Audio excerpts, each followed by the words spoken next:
Hi everyone, welcome to the visual guide for the Aery, where players embark on the greatest of worm hunts with our dragoon buddies. My name is MTQ, and I'll be your dungeon guide.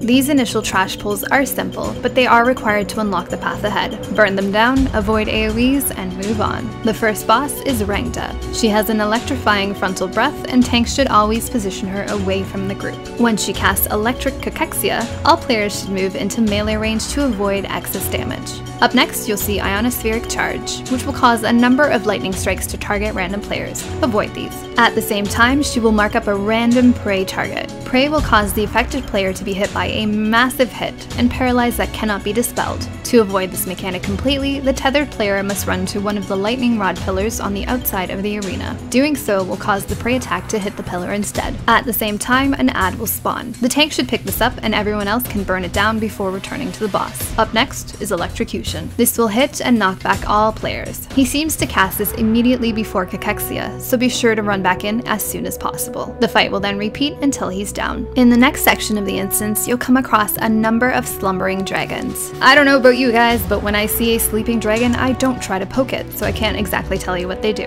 Instead, pick up the little ads, heal through the AoE damage from that flying nuisance, and move on to the next boss. The next boss is GYASCUTUS. This pointy worm will gain damage up buffs over time, so push out as much DPS as possible. He will also target a random player with Fall of Man, a ground AoE that can be easily avoided. This AoE will put down a green cloud that will poison anyone that stands in it. This cannot be dispelled, so avoid these at all costs. The boss himself also has various familiar AoEs that should be avoided. He will spawn a mustard gas ad that will make its way over to a gas cloud and eat it before moving to the next. Eating a gas cloud will buff the ad, and eating more than one will cause him to eventually explode, dealing damage. To deal with this, players should allow the ad to eat a cloud, clearing it from the room, and then destroying the ad before it eats any more. Lastly, the boss will cast Original Sin on random players, which will affect them with disease. Healers can and should dispel this. The mechanics will repeat until the boss is down.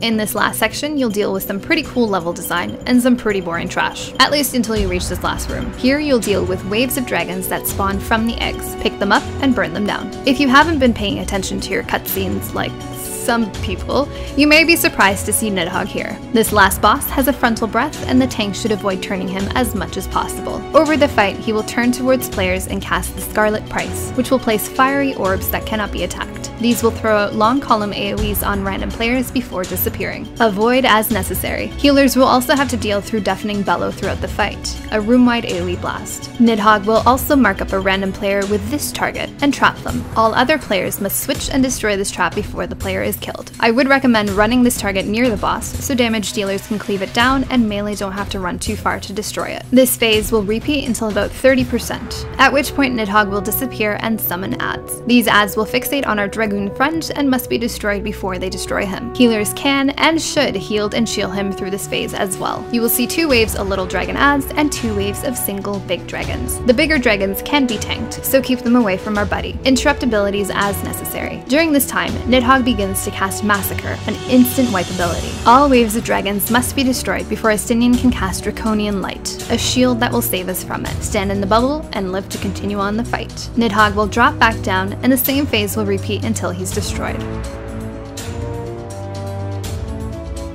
Congratulations, Dragon Slayer! If you have any questions or comments, please let me know. Up next, we'll look at the next primal in the main scenario, up somewhere in the limitless blue. As always, thanks for watching. Till next time.